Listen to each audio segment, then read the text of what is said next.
So thank you for attending our panel discussion, Campus Programming and Partnerships for Lasting Change.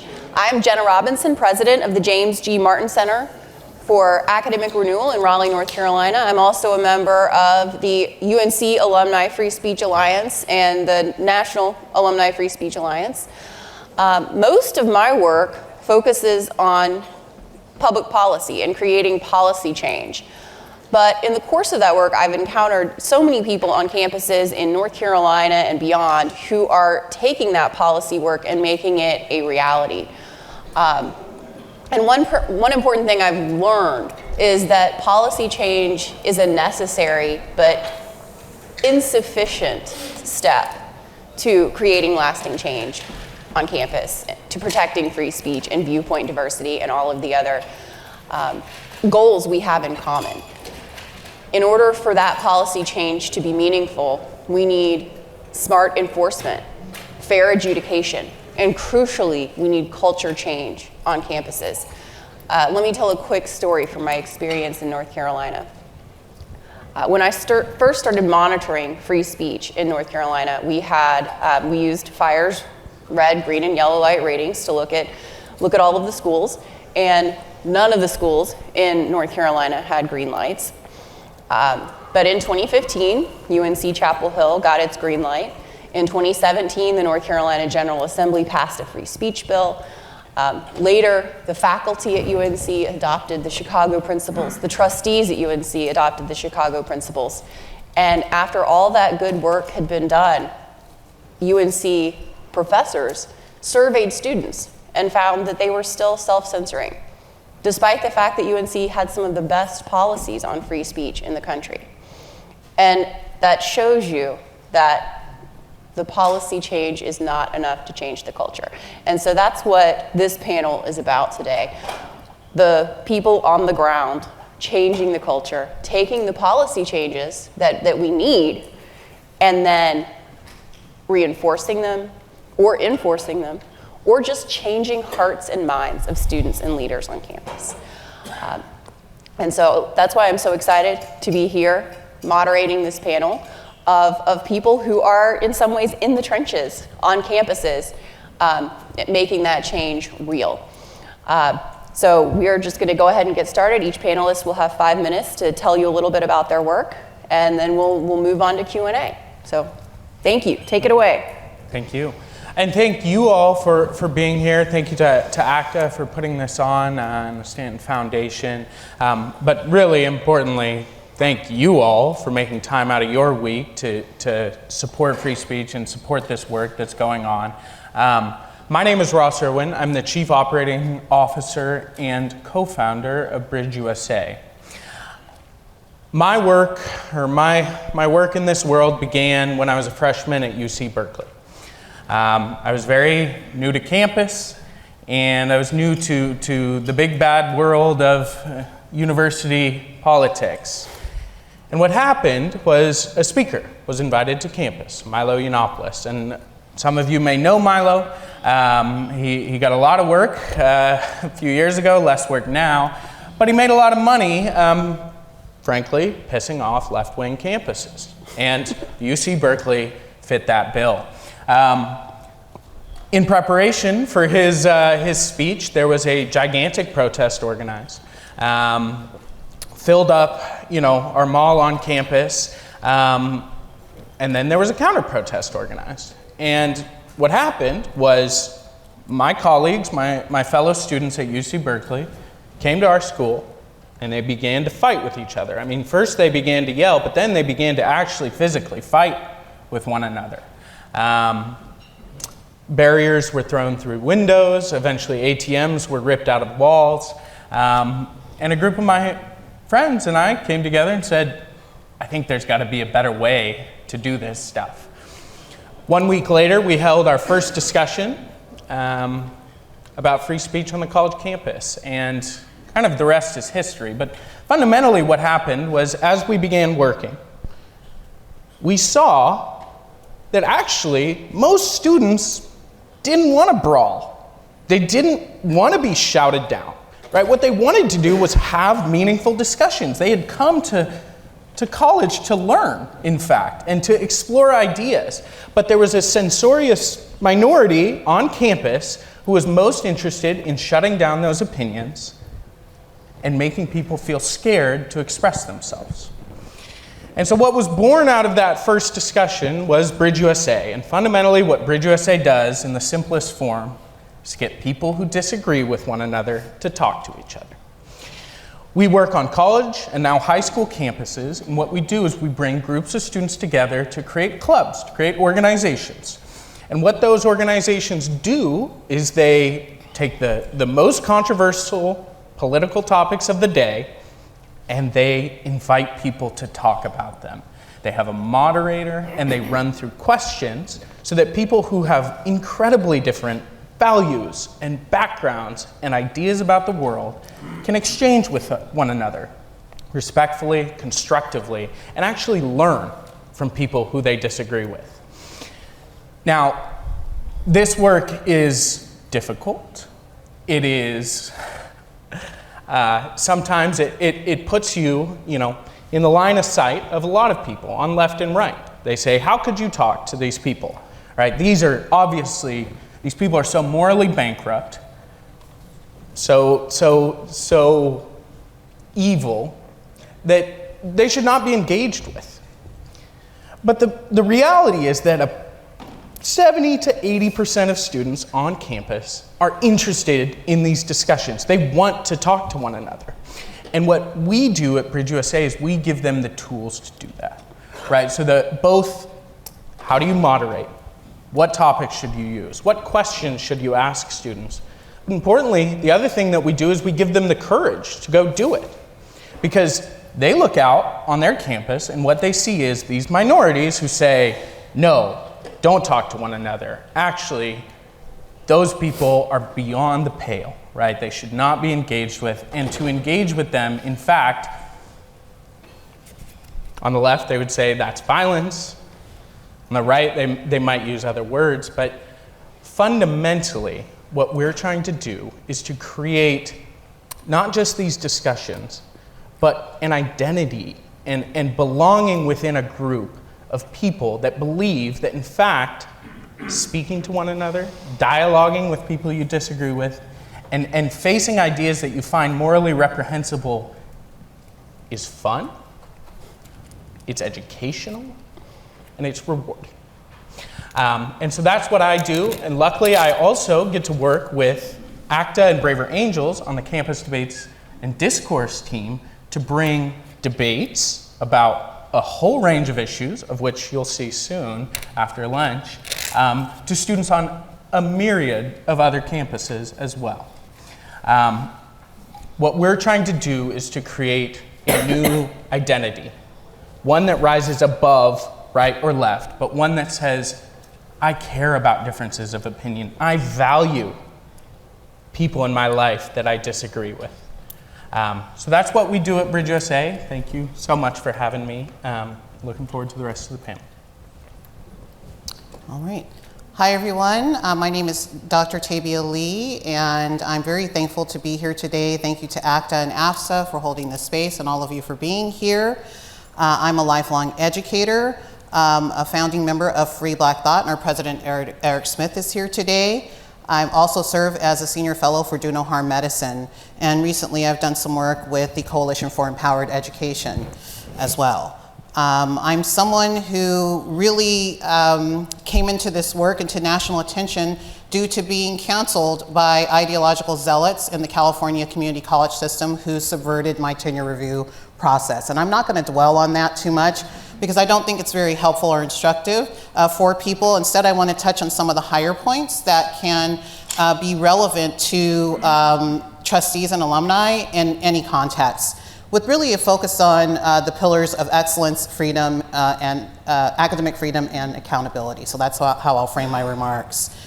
And this is coming from, again, my perspective as a lifelong educator, a duly elected school board member, and someone who has been involved in school governance for many years, as long as and teaching as well. My doctorate is in educational leadership and administration, and I think leadership in those areas is so sorely needed and moral courage in those areas is so sorely needed. So in terms of what can alumni and trustees do around academic excellence, really, there's great opportunity for alumni to influence what's happening on their campuses, as well as trustees who set the visions for the districts that they serve. Really setting up some committees, oversight, overview, evaluation of the campus climate is something that is overlooked and not being engaged in enough.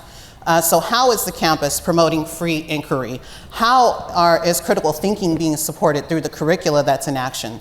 And viewpoint diversity is a huge component that's the alumni and the trustees can set vision on in terms of hiring, in terms of the curricula that's enacted for our students, so that they're not getting a one-sided curriculum that is really in far too many places being guided by a critical social justice ideology. Are they having access to other perspectives, other ways of seeing and being? In terms of American heritage, how is that being promoted on the campus? How is pluralism being elevated and celebrated on the campus?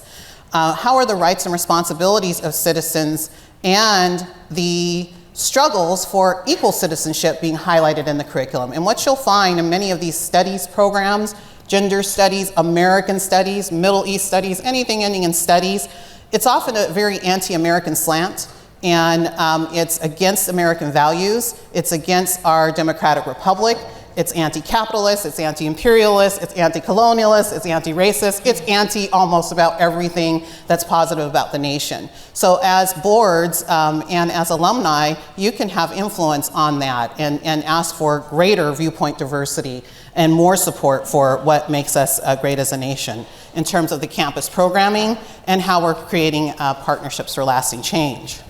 Another thing in terms of academic freedom, setting the vision around what does that mean on campus. It doesn't just mean you teach what you want to, how you want to. There's responsibility that comes with it. So how are we protecting and promoting for faculty and students the free exchange of ideas?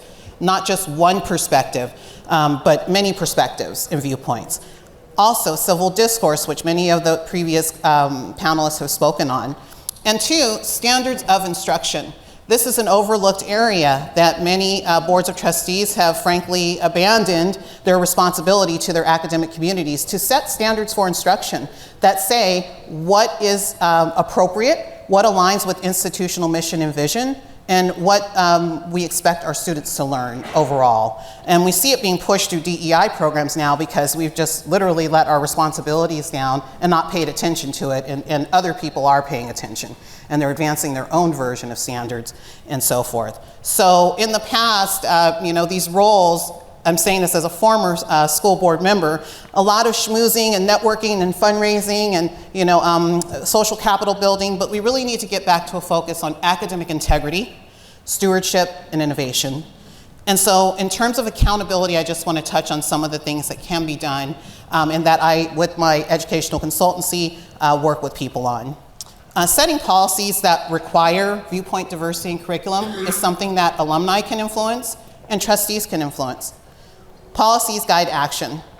Taking a look at budgets to ensure that free expression and civil discourse are key components and viewpoint diversity are key components of those programs. That's again something that a trustee or board member can have direct responsibility over, looking at what programs are being funded. Are they all anti-Semitic speakers, like in the California Community College system where I worked? Is it advancing only an anti-Zionist and anti-Israel viewpoint in every program, like where I worked? If it is, that's a problem. There should be a balance of perspectives presented to students. Also, in terms of ensuring institutional neutrality, this is something that will be so useful right now and that boards and alumni can influence directly. Institutions should not be making statements on BDS or foreign policy or foreign events. That is not what learning in the institution is about. We need to get back to a focus on learning and teaching and the excellence of that. Another thing is rooting out anti-Semitic hate, discrimination, and violence on campus. And really part of that, it doesn't come from the blue, it comes from what's taught. So really taking a look at and knowing what's happening in the curriculum in your district is key. It is a responsibility that's just as great as the fiduciary responsibilities of board members. Board members need to know what's happening and to be held accountable to the public for that as well. And then 2, ending DEI policies, toxic DEI policies that promote racial and gender ideological obsession. That is what is taking place on far too many campuses, and the trustees and the alumni have responsibility and duty to address those things and to ensure that it's not overtaking campuses the way that it has. The role that all of us play in that is so crucial. So knowing what's happening in the class, looking at governing forms of speech on campus, looking at what flags are being flown on your campus. I worked at an institution where the Black Lives Matter flag was raised above the American flag, and the Pride flag, Progress Pride flag, was raised above the American flag with the chancellor and all of the presidents standing in front of it. So this is what's happening on our campuses. There needs to be policy, guidance, and vision from our trustees and our alumni so that we can right this ship to go where we need it to go. It's our nation at risk. I don't like to use politically charged terms, but it literally is that at this moment, and we need to take action to change our policies and practices to align with our American values and our liberal democratic values that used to guide our institutions that are being subverted by communist agitators and actors who are seizing the moment. So I thank you for the opportunity, and I'm happy to talk more with others after. Lindsay. Hi, pardon me. I'm Dr. Lindsay Hoffman. I am a professor at the University of Delaware with my colleague Tim Shaffer here. And I appreciate all of you for inviting me, for having me.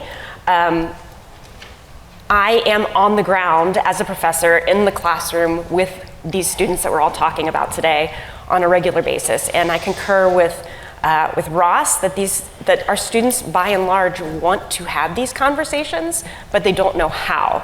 So as a professor of communication, I try to help them learn how to disagree without being disagreeable, how to have difficult conversations.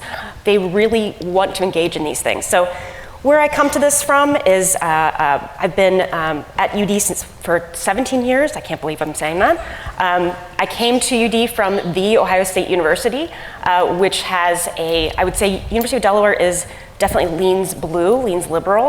Ohio State, being in a battleground state, was very mixed, so I was very accustomed to dealing with students from all different backgrounds.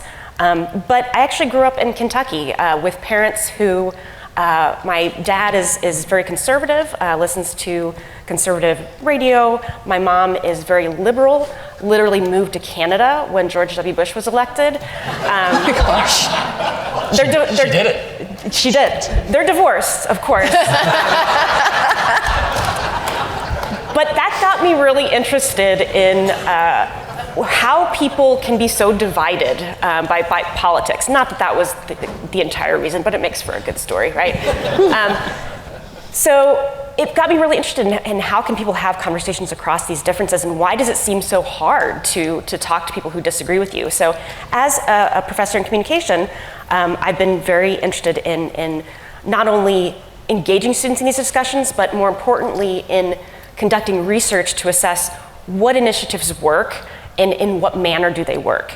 Because we're BridgeUSA, Braver Angels, that you'll hear about later, are doing such great work on college campuses, but there isn't a lot of evaluation, particularly from a social scientific perspective, of whether these initiatives are working as they're meant to, or at worst, if they could be backfiring, that somehow these initiatives are creating more division and polarization on campuses. So that's I think I'm here in that role as a researcher. During the pandemic, I found myself on a lot of webinars and podcasts and things when we were all stuck at home. And I made a call. I forget which webinar it was. I know I did an HXA one, a heterodox one. I don't think it was that one, it was a different one. And it was a lot of practitioners on the call, and I said, you know, for all of you practitioners out there, find a social scientist near you to help figure out if your programs are actually working. So I appreciate, I don't know where Dawn is, but Dawn earlier today said something about how to engage faculty members. Awards, money, yes. So I was able to obtain a flexible funding opportunity from Heterodox to do research in 2021 and 2022.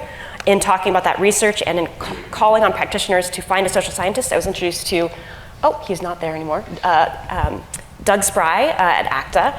And lo and behold, worked with him and the team at ACTA as well as BridgeUSA with the Campus Debates and Discourse initiative to successfully receive a grant from the Templeton Foundation to examine the impact of these conversations on 10 campuses across the country, community college, a military institute, private institutions, public institutions, all across the country. So we have been doing this research since last fall. It's a 2-year data collection. We have, I think, nearly 100 debates have occurred on these 10 campuses, in addition to all the other campuses that we're active on. This has been one of the most successful semesters we've had in terms of campus debates. We've collected thousands of pre-tests and post-tests to examine how students are interpreting these types of activities and how it might be impacting them. Of particular interest to me have been the concepts of intellectual curiosity and intellectual humility. And I'm excited to say that we have seen some movement on those particular aspects. We have not seen as much movement on concepts like perspective taking or being able to put yourself in someone else's shoes. But we're also seeing an increase in people being more likely to want to engage in conversations where they disagree. So, in fact, just a couple of weeks ago, my classroom had a debate on should the US be financially supporting global conflicts in other countries and other nations. And you'd think that with all the debate and unrest that we've seen on college campuses, that this would have been a contentious debate, that we would have students arguing with each other. But it wasn't, and I think you'll see with the Braver Angels format and how it's moderated and set up, it offers a space for students to express themselves and also to hear different perspectives. Because if we're only hearing the perspectives that we care about, we're not seeing the full picture, and we need to, I think, begin to try to see I think it was brought up earlier, see the other people as human beings first. There's Dawn. See people as human beings rather than their party. And I feel like I'm an optimist at heart, and while I know that there are a lot of things that we're worried about today, that have been discussed today and over the past couple days, I really am optimistic. I think that our students want to engage, and I think that we just need to give them the space to do that. So instead of providing I often use this phrase, instead of providing a safe space for our students, which was sort of a de rigueur a few years ago, I think what we need to do is provide them with a brave space, a place for them to feel brave enough to communicate.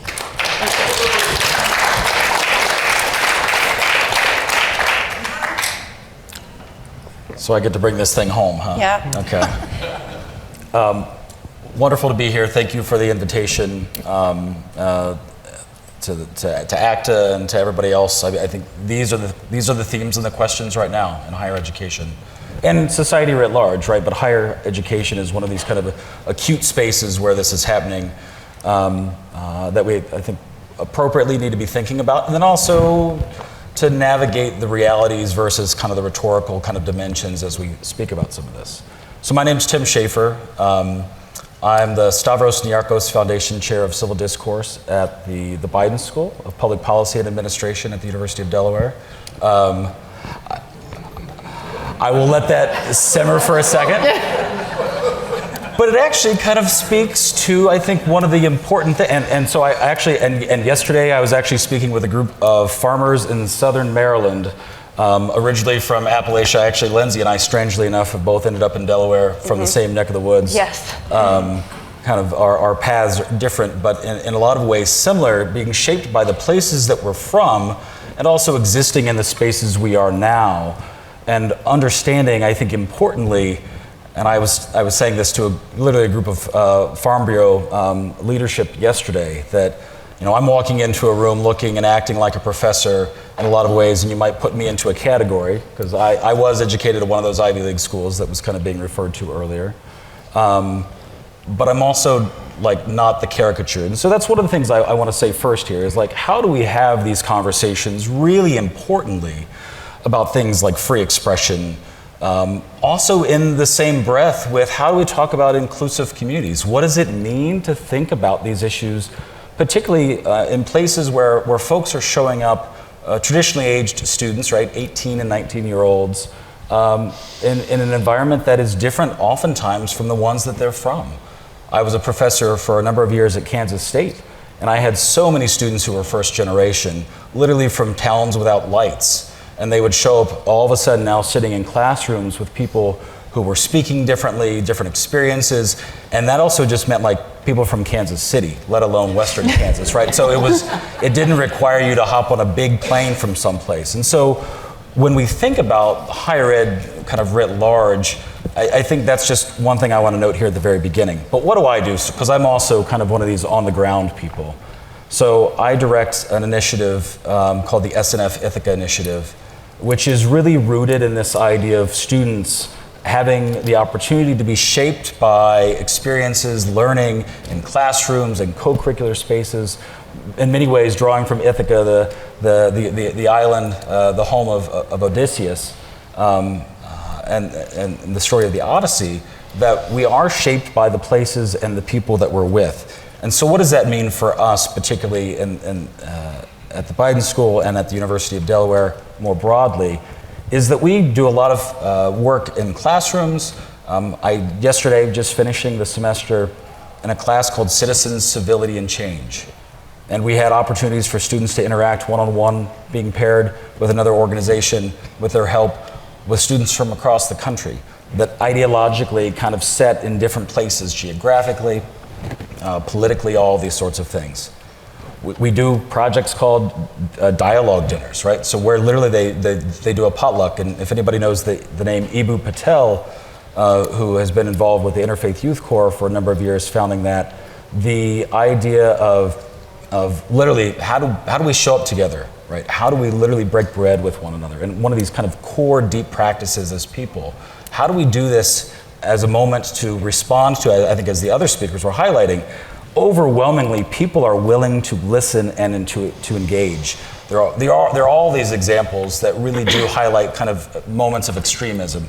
And I think, in some ways, I think we need to acknowledge that's real, and also to acknowledge that that's not everything. And so when we think about opportunities for us, we host something called the National Student Dialogue, where we just had students in the end of March from about 40 campuses that were research universities, so some of those Ivies, public research universities, small liberal arts colleges, religiously based, historically black institutions, community colleges. We had everybody present, aside from tribal colleges, and we're really trying to have them be part of those conversations. And over the course of a few days, and this year we explored actually the tensions of free expression and the inclusive community, or as we're talking about it here, DEI. How do we talk about these things that otherwise slide into caricatures? Importantly, I think we need to attend to the moment that we find ourselves in when, I think, as some of the other speakers and even prior to this panel have noted, that some of this has really shaped and animated, maybe in ways that were not intended, or maybe they were, right? But how do we actually engage in those ways in a constructive fashion? And so those students showed up with ideas to take back to their campuses because they recognize, and in many ways they are frustrated, and I'm going to stop so we can have some good conversation with all of you too, is that these are the moments when we need to figure out how to break some of these barriers that hold us back, whether it's when we're sitting in classrooms together with these students, or when we're in these other spaces. The college debates are good examples of how do we, and one of the books that I published a few years ago, I edited, is called Creating Space for Democracy. I think one of the big things that we need to do is how do we think about creating space for these conversations to happen. And there are a lot of models and programs. You're going to experience some of that this afternoon, one of them, but there are so many out there as we think about these big issues that otherwise we slide into affective polarization, which is just a fancy way of saying I really hate the other side. But we need to step back from that as we're looking at on the horizon of an election cycle that is going to be intense regardless of what happens, but well beyond that, because in many ways our young people, and I'm going to stop here, our young people have never known a world. Most of them they're born after 9/11, so they've never known moments when people had the ability to share common happiness, grief, all these sorts of things, right? That is not the experience. They've also been, yesterday, literally a student said, she's graduating, and she's like, I'm finally gonna get to walk. And I realized she had no celebration at high school graduation. Her life was shaped by little boxes on a screen. So the moments, truly the formative moments in people's young lives that are about connection and relationship, a lot of people have not had those. So it's even more important that we think about these efforts that get literally people in rooms like this, around tables, and say, hey, this is who I am, who are you? Thank you. So I'm just going to ask one question to save a lot of time for audience Q&A. And that question is, how do we scale this? It sounds like a lot of the practices that you are all engaging in are very intimate practices where you get students together in a small room and make a big impact on them. But if we want to change the culture of a university or academia, we've got to scale. How can that happen? Well, I think there are probably two main things. But the first thing I would say is that, at least at BridgeUSA, we have one of the most intensive support models for our chapters. The reason we do that is because this work is not actually that easy. If you want to browbeat about your political opinions, that's very easy. You can get a sheet of paper with all your talking points, there you go. If you want to create spaces for communities of different people to come together, you got to think really hard about it. And I think the two most important things I would say for scale, first is what I call air cover. And that's really the social permission and the social imperative to do this work, right? Most universities, most people are very scared, right? No politics at the dinner table, right? And university administrators feel a very similar way. If we could just not talk about any of this, then I can get on with my day. But the reality is that's not going to work. We know that's not going to work. And so we need social pressure on universities from trustees, from alumni, from concerned citizens, say, hey, you need to be fostering these types of dialogues and discussions on campus. You have to be promoting a culture of freedom of expression on campus. So we need air cover. The other thing is people need resources, right? We need to be able to go to these schools, right? To work with these students, to be on little boxes on the screen, to support them. Because the reality is that this political moment is not one that is given any oxygen to these ideas that we're talking about in this room, right? It's frankly, I mean, if students go on their phone, what they see is tons and tons of messages about how that's never going to work, that they should just give up, they should just go back into their ideological bubbles and be safe and happy there. And we need to be able to get in front of students, get in front of administrators, to actually explain how this works. And then again, they need to feel that pressure to actually do something about it.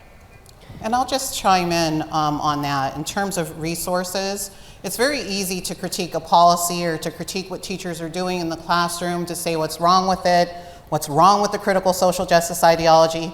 But it's another thing to produce alternatives and resources for teachers. And that's why I'm really proud of the work that I'm doing through my educational consultancy. I've developed empowered social justice resources for teachers, including guiding principles, standards for K through 12 education, alternative ways of looking at ethnic studies from the critical liberated ethnic studies model, an alternative model that focuses on pluralism, agency, resilience, change-making, and equality of opportunity. If you go to my website, drtlee.com, you can download the Empowered Social Justice resources. I know some people, when you hear the word social justice, you say, oh, I don't even want to talk about that. but the reality is it's in the schools. The reality is that Southern Poverty Law Center has created K through 12 standards that are in schools right now that push identity politics onto our K through 12 students. So this is something that's not just at a higher ed level, it's in the K through 12 system as well. And providing teachers with alternatives is something that's key, not just critiquing what they're doing and criticizing it and saying what's wrong, but giving them options and frameworks. And the Empowered Social Justice resources are designed to map onto US history, social studies, civics, and ethnic studies courses, as well as interdisciplinary courses and topics, to give teachers an opportunity to teach the real history, the contested history of race and ethnicity in America, which is not taught from a critical liberated perspective. Instead, it's just taught as a reality and something that's real when there's many different perspectives about race and gender ideologies, and really getting our students to take a look critically from a scholarly perspective and from the lens of our Declaration of Independence, our Constitution, our Inter-American Alliance documents, which really outline what liberal democratic values are.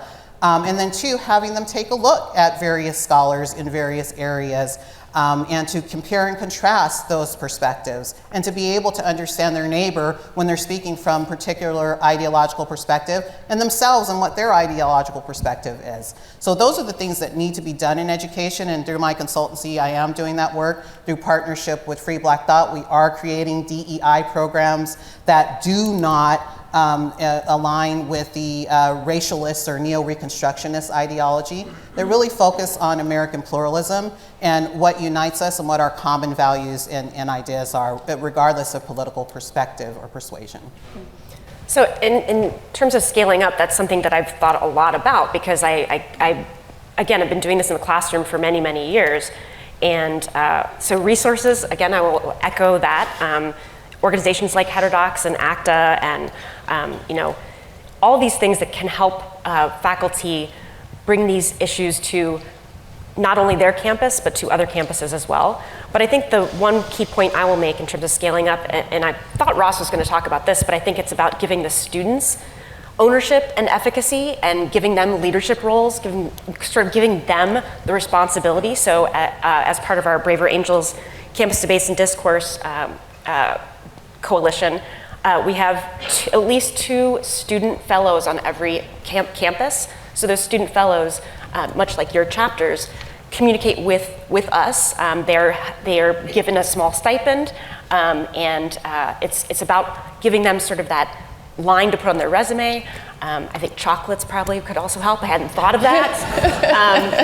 But I think that in terms of scaling up, I think resources, and then also having student leaders and giving them kind of the title, the stipend, the perks that come along with that. I feel like I do need to say something now, right? I guess the other thing, yes, absolutely right to all these things. And I guess the other piece to this in many ways is that there are a number of organizations that right now are trying to figure out how do we have larger conversations around some of this. How do we think about resources, right? Making it available to, because in many ways, a lot of this goes back down to just literally people in rooms. So yes, like some of the incentives can be really powerful and sometimes tremendously impactful.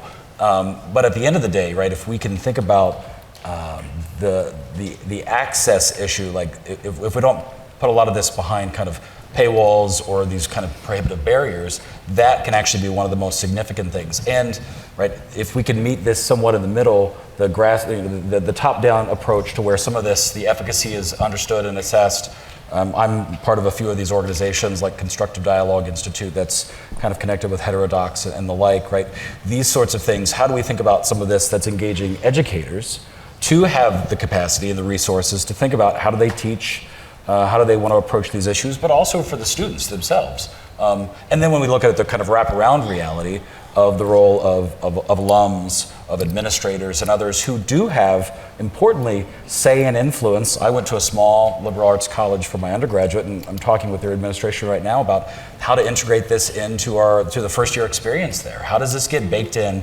Some states are mandating it, like Virginia, and so they're integrating discussions around free speech when you're showing up to figure out This is where you do your laundry and how you get your meal card, these sorts of things too. Like, but this is really important. We're not, in some ways we're responding too late to this stuff until we kind of bake it into the K-12 world to some degree, right? And on the front end of higher education, we're all kind of lamenting like, why aren't citizens more active and engaged in a lot of it? Because we're not modeling it, we're not talking about this in robust ways that help them see that civic life means understanding what branches of government exist and who holds those offices. That's important, but if that's it, then we're in a lot of trouble. Thank you. All right, we are going to open it up to audience Q&A now. So if you will come to the microphones, our panelists can answer your questions. Can I add just one thing on the scale? I think it's somewhat of a misconception too that these have to be like small, intimate groups. Like right after lunch, you all are about to see a format that would work with like 4 or 5 times the amount of people that we have in this room. And the only reason it's not in every class and at every freshman orientation is because the administration and the faculty haven't made it a priority. There are incredibly, effective tools that you can use that work with hundreds of people. And if I can say one thing in the question, right? A perfect example, my dean, the class that I teach, when I showed up a couple years ago, we had about 20 students, and we kept filling the enrollment immediately. They're like, can we scale this? I said, yes. And we've now literally run out of space again, so we need a bigger room. But the only thing I said about that is like, it's just about the number of tables in a room, right? Yeah. There can be this ability, right, to your point. We can have a lot of impact very broadly, even well beyond that. It's just, we need to have that buy-in. That's a great point. Thank you. Go ahead. Oh, yeah, hey, I'm sort of a bubble baby. I'm retired, so I don't live in the real world, but I guess you guys do. And so, I get most of my news by watching the news and reading the newspapers, and if you do that, it looks like, every student at every university is engaged on one side or the other of the current conflagration. I'm just wondering, in your experience, what percentage of students really are actively involved in the current encampments and protests and what have you? I mean, I think it differs a lot depending on the university, but I think that, honestly, as a professor, I keep saying as a professor of communication, but I teach a course in media and politics, and what you're seeing in the news is a result of journalistic norms and routines which focus on the sensational. So not only is this a difficult story to cover in terms of the history of this conflict, it's also difficult to cover as a journalist. What's easy to cover is when people are on different sides about it. What's easy to cover for a journalist is people arguing. And so that often becomes the narrative that we see. And in this case, I don't want to give you a professorial lecture, but let's just suffice it to say that what I'm trying to teach my students in that media and politics class is that what we're seeing in the news is a distortion of reality, or a modified reflection of reality. It's a reality that is based in profit and getting eyeballs to your news source so that you can get advertising money, so that you can make money. So it's part of the media narrative that we see, I think, focuses on the more sensational. I think in the reality, as I said, we had a debate on that topic in my classroom, and a lot of people were kind of like, I'm not really sure what I think about this. And I think those are the kind of students that we need to embrace and encourage and say, it's okay if you don't know, if you're not on one side or the other. And I think the Braver Angels debate, I think you'll see that it's a great opportunity for students to come in, even if they do feel certain about one side. Typically, when we end the conversation, there's sort of a reflection period. Most students say, I came in here thinking one thing, and now I'm just like, I don't even know anymore. And I think that's a good thing. I think that's a good thing for them to be able to admit, I don't know what I don't know. So I think that I can't speak statistically about who's doing it on different campuses, but I think on the ground, it doesn't look as extreme as what you're seeing on the news. I would just add to that the far left extremists have really organized students very well. On campuses where you see active engagement with groups like Students for Justice for Palestine, or Jewish Voices for Peace, or Within Our Lifetime, those are outside organizations that have come into the educational space. And they've done very well with recruiting students and indoctrinating them into their talking points and creating hostile campuses for many of our students.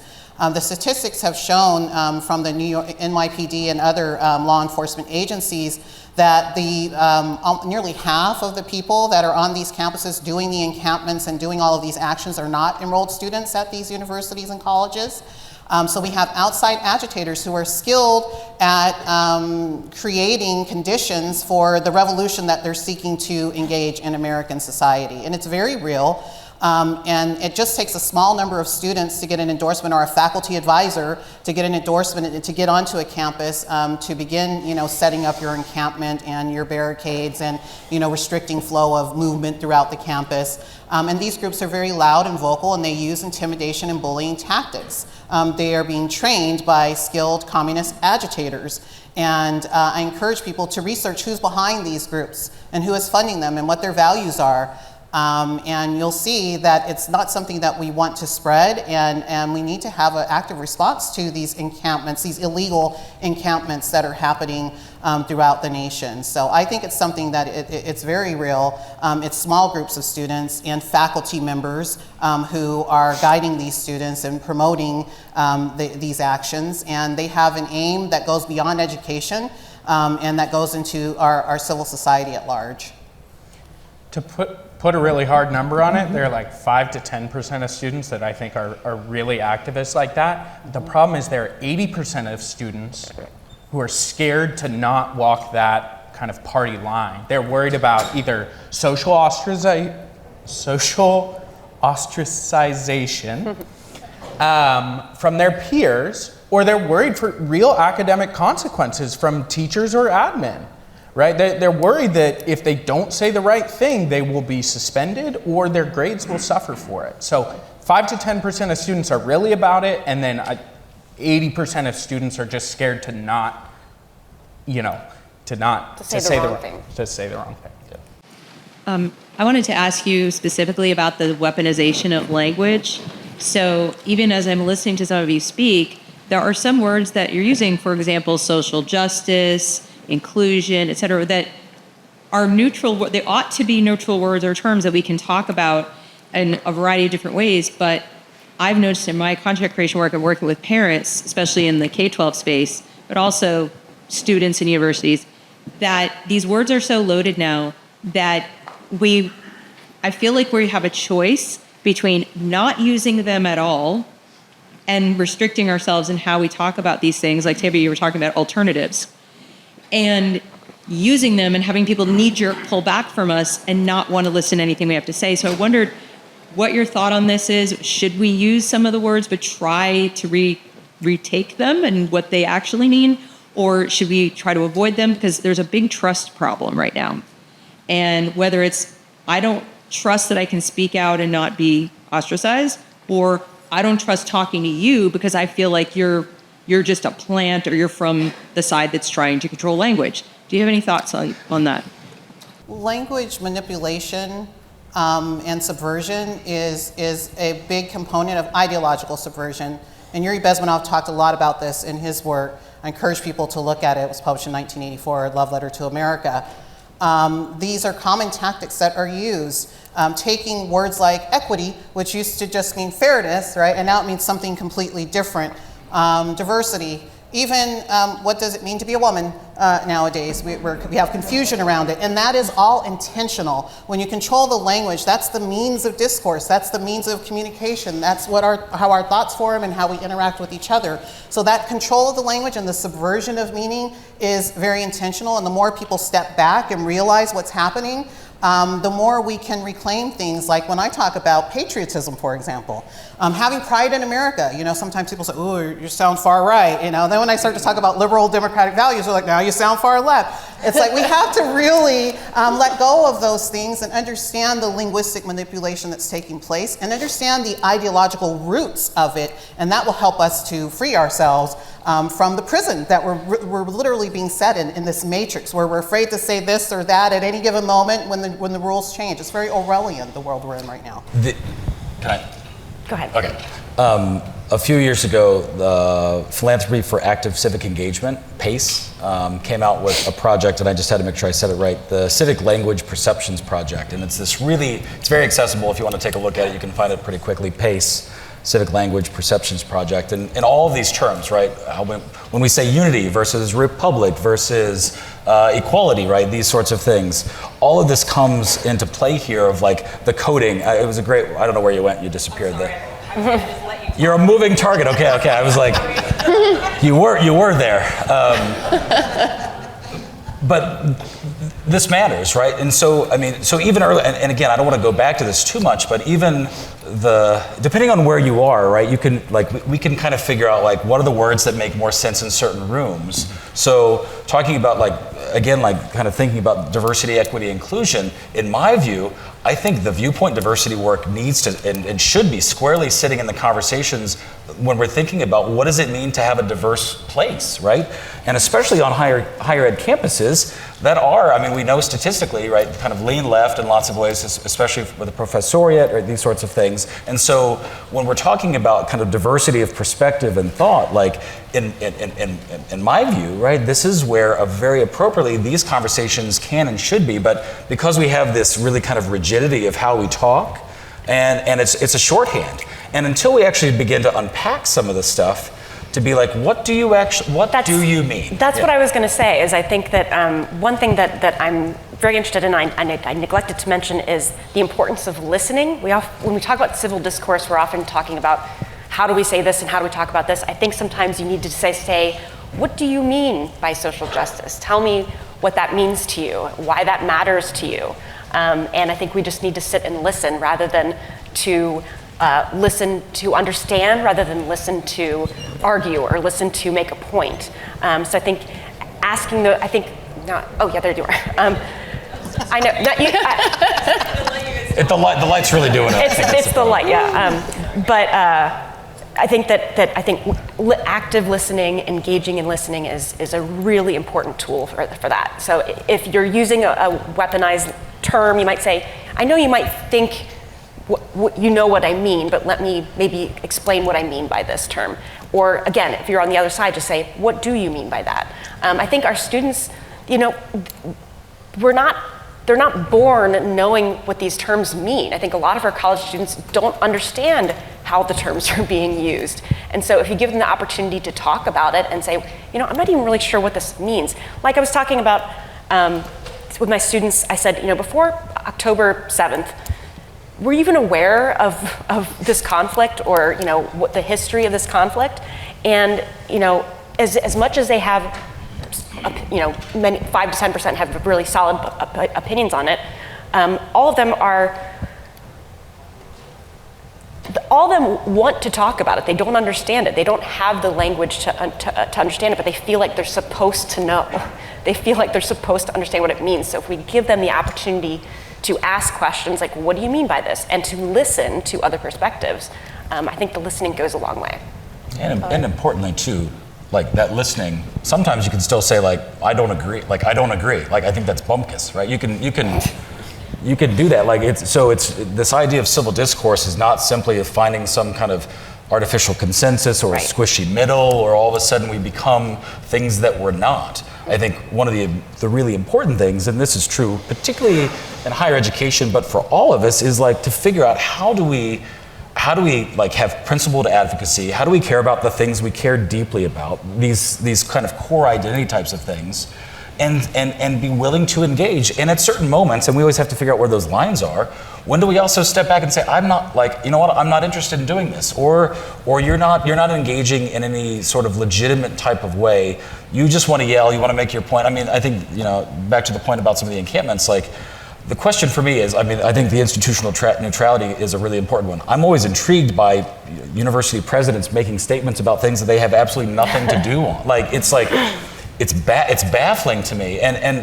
But then importantly, this is why education comes into play, is like, for students who are saying divest or do certain things, it's like, do you understand how this really works? Like, do you understand like what university endowment means? These sorts of things. Like, being able to understand the complexity then can like adjust ideally, right, the ways that we're engaging then in these types of things, rather than this more just the confrontational, it's the kind of clickbaity sort of thing that then I think drives some of these conversations. Unfortunately, when we could be doing a lot of things that are so much more constructive, but we're not simply because we're not.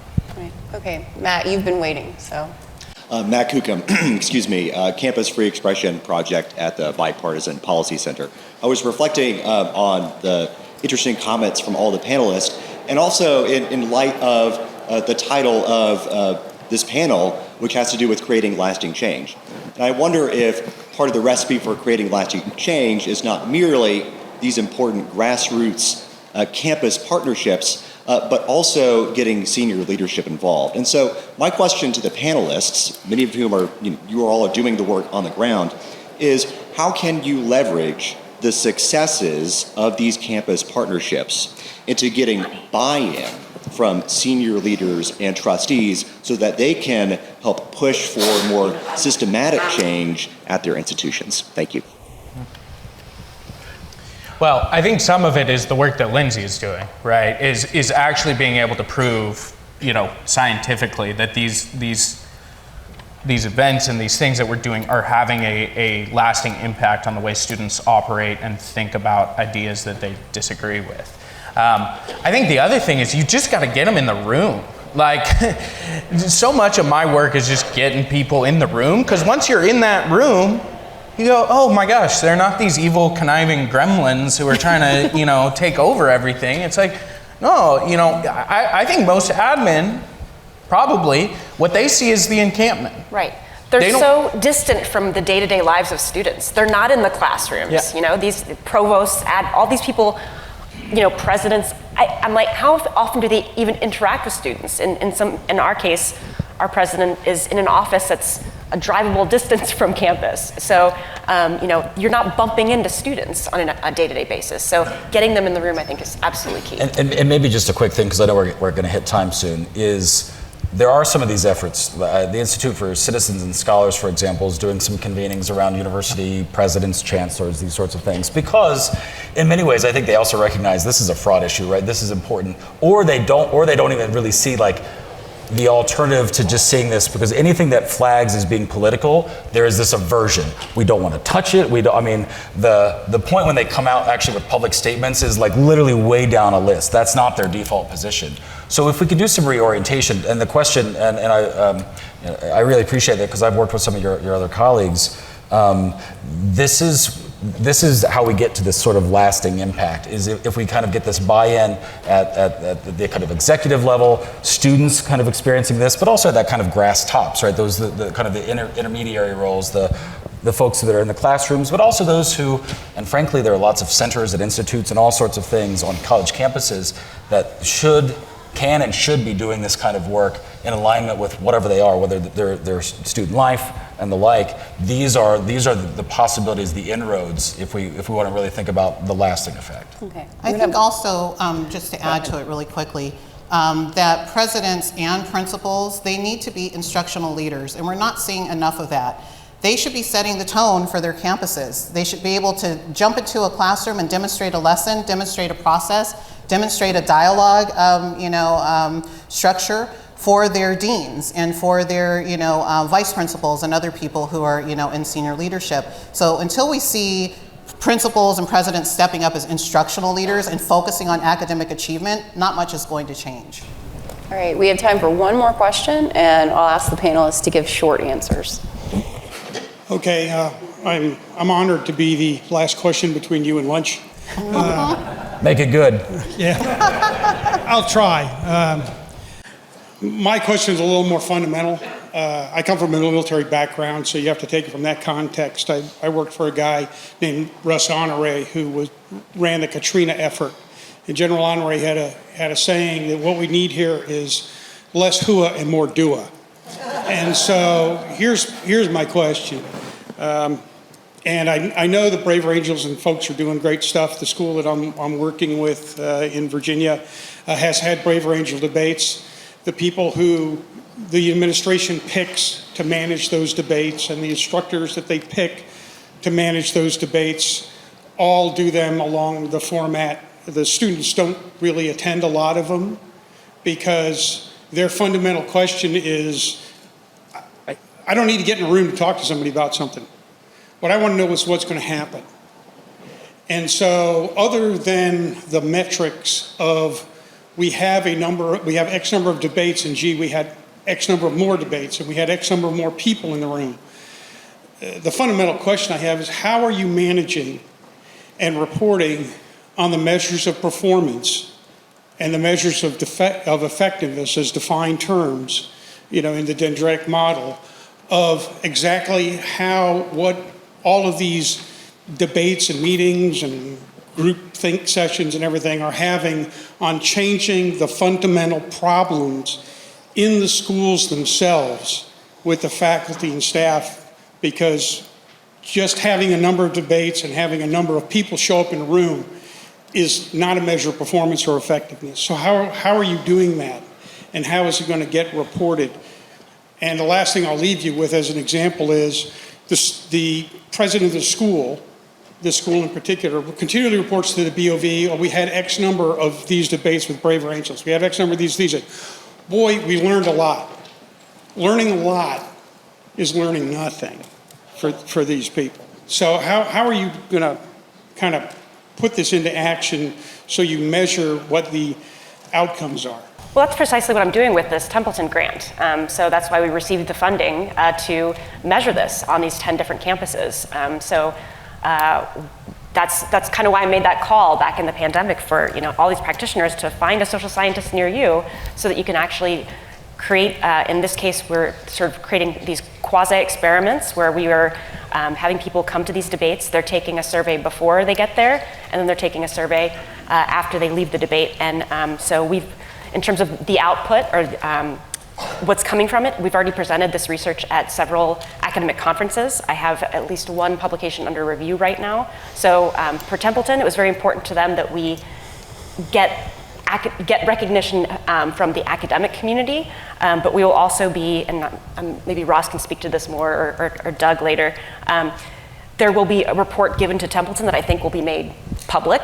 So that's, I think that the idea is find people who have the research methods background, who understand how to measure these kinds of things. And so for us, it's listening, it's intellectual curiosity, it's intellectual humility, it's something called open-minded cognition.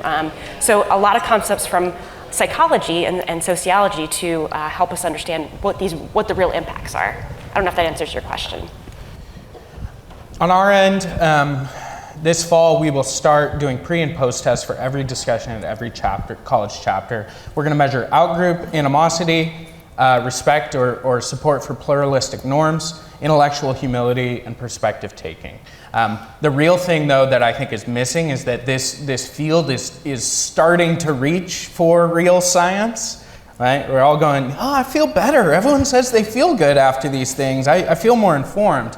But what really needs to happen is a concerted effort to measure a number of different interventions and begin to understand which ones work best and which ones are not helping us. And measure them in long term, short term and long term. Yeah.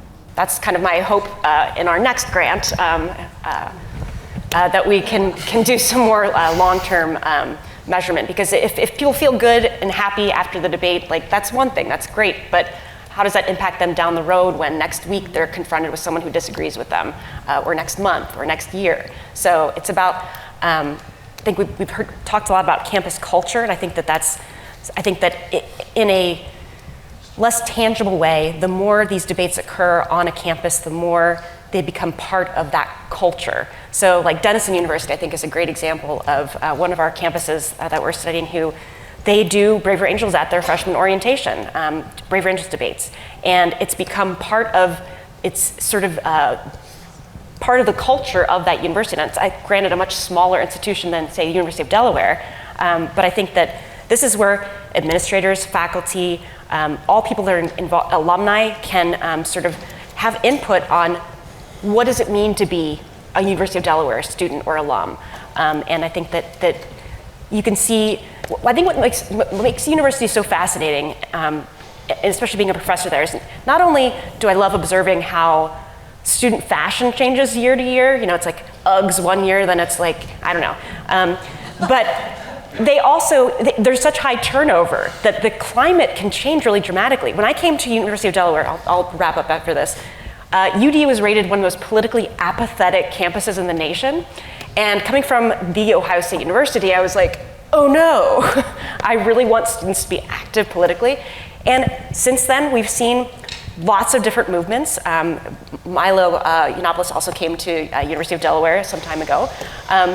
And debate around banning speakers or all this kind of stuff. I've seen a lot of debate and discourse around this. And so I think that makes campuses a really unique opportunity for creating cultural change.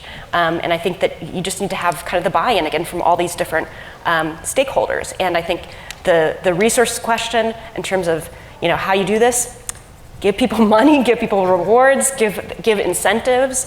That's what gets something off the ground. And I think once it's established, you give the students that efficacy, that leadership, they keep it going.